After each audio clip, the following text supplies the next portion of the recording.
Mr. President. Senator from Missouri. President, I ask unanimous consent that it be in order at this time to offer amendment number 1550 to the underlying bill, Senate Bill 1813. Is there objection? Mr. President, I of course reserve the right to object and do object. They're talking about First Amendment rights and the Constitution, and I appreciate that. But, Mr. President, that is so senseless. This debate that's going on dealing with this issue, dealing with contraception, is a rule that hasn't been made final yet. There's no final rule. Let's wait till there's at least a rule that we can talk about. There is not a final rule. That's what you read about in the newspapers, why there's discussions going on as we speak. There's not a rule. Everybody should calm down. Let's see what transpires. So let's deal, until there's a final rule on this, let's deal with the issue before us. That's saving jobs for our country. And people can come and talk about the Constitution and the First Amendment, and I've never seen anything like this before, but I've never seen anything like this before either. There's no final rule. Why don't we just calm down and see what the final rule is? Mr. President, of course, I'm disappointed not to be able to offer this amendment today, but it's an amendment that we've been talking about sometime. This is a bipartisan amendment. It was a bipartisan piece of legislation. Senator Nelson from Nebraska and I would like to offer it, and we'd like to offer it as soon as possible. I have the highest regard for both of our leaders, both the majority leader and the minority leader, and understand they have a job to do, but this highway bill is going to clearly take some time. This is a 4-page amendment that I'd be glad to see voted on Monday. It's been widely discussed all week this week. I would have been glad to see it voted on when I filed the bill in August. There wasn't a rule then either, but both Mr. Nelson and I, Senator Rubio, Senator Ayotte, and others were anticipating that we were going to begin to see exactly the kinds of things that this discussion this week has brought about. This is about the First Amendment. It's about religious beliefs. It's not about any one issue. In fact, this amendment specifically does not mention a specific issue. It refers to the issue of conscience. And in the amendment itself, the reference is made to the letter that in 1809 Thomas Jefferson sent to the New London Methodist, where he says of all the principles in the Constitution, the one that we perhaps should hold most dear, if I could paraphrase it a little bit, is the right of conscience, and that no government should be able to come in and impose itself between the people and their faith-based principles. And in healthcare, we've never had this before. Why didn't we need this amendment, or why didn't we need the bill that was filed in August 5 years ago, or 1 year ago, or 2 years ago, or 3 years ago? Because only with the passage of the Affordable Health Care Act did we have the government in a position for the first time ever to begin to give specific mandates to health care providers. And this bill would just simply say that those health care providers don't have to follow that mandate if it violates their faith principles. And it's whether it's faith principles that are part of a health care delivery system that could be through any number of different faith groups, and I've talked to a lot of them. And frankly, some of those faith group views of health care don't agree with my faith, with my views or my faith views of health care, but that's not the point here. This is not about whether I agree with what that faith group wants to do, but it's whether they're allowed to do it or not, whether the representative of that view of health care and how it affects people is able to say to their government, no, this is something that's protected by the Constitution. It's protected by the First Amendment. You can't require me to provide a service through a faith-based institution that I don't agree with. Or you can't require me as a health care provider to provide a service that I don't agree with because of my faith. Doesn't mean you can't get it somewhere else if it's something that can legally be done. It just means that people of faith or institutions of faith don't have to do it.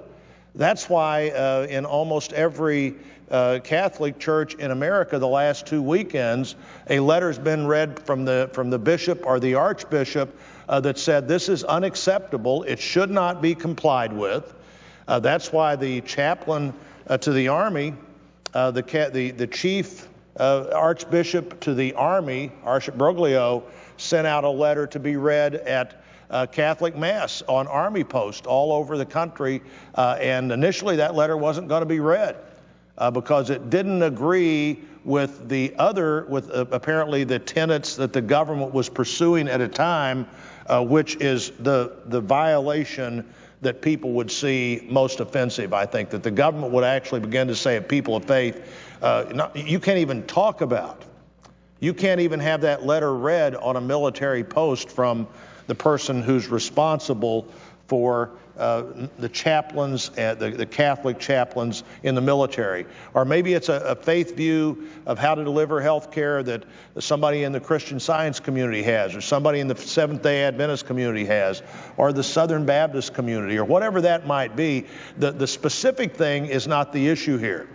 The issue here is, can government require a faith-based institution to go beyond the tenets of its faith? And I know the leader, the Democrat leader, the majority leader said that, well, there's not even a rule yet. Well, the White House said the administration said there'd be a rule, and to make it even more offensive, they said, and by the way, here's what the rule is going to be, and we're going to give you a year to figure out how to adjust your views to accommodate the rule. I would have been less offended if they just said, here's the rule. And that it's in violation of your rules, but your views, but here's going to be the rule and you're going to have to comply with it. The idea that you could change your rules in a year, or your religious views, rather, your religious beliefs in a year or a lifetime because some federal regulator says you need to, is unbelievably offensive in our country based on the principles that we hold most dear in the Constitution itself. And so this amendment, which is bipartisan in nature, I think easily understood because it is so fundamental to who we are, is an amendment that could be quickly debated. It could be quickly voted on. The Senate of the United States could express its view, and I believe that view would be one supportive of institutions of faith. And by the way, also, Mr. President, the administration saying, well, we gave an exemption for the church itself.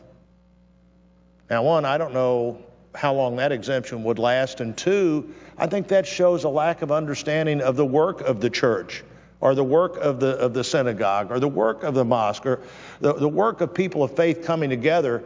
If the only thing that matters in their work is what happens within the four walls of the church, or whoever works in the four walls of the church every day, these institutions are not what I believe they are. You know, the great schools, the great hospitals, the great community providing institutions of America have so many of them for so long have been based on faith principles. And this amendment would say for health care, those faith principles would still be the overriding principle. For health care, if someone doesn't agree with the direction of the government, they don't have to perform that service. They don't have to provide that specific kind of insurance to their employees.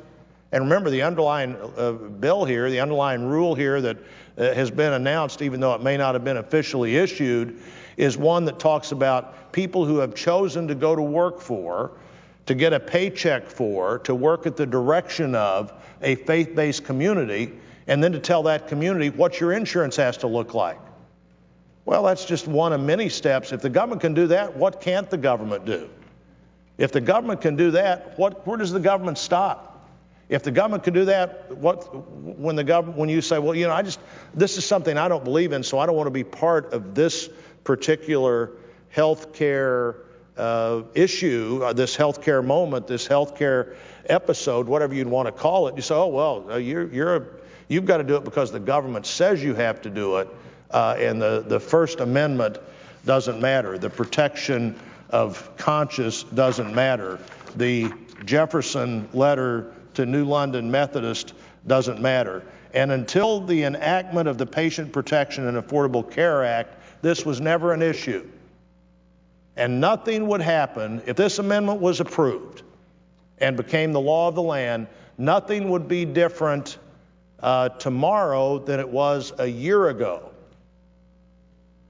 because a year ago, people people weren't doing this. And 5 years ago, nobody would have thought it was even possible that the federal government would tell a faith-based hospital what their insurance plan exactly had to look like, that they offer their employees, or would tell faith-based healthcare providers what they could do and what they couldn't do, or would say, if you're not going to do everything the government will pay for, we won't pay you to do anything the government pays for.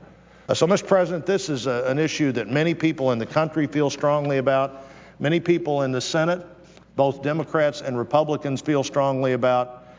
We can let this go on and create the anxiety it creates for the faith community, or we can bring this amendment up, debate it, and frankly, I think it's pretty well understood.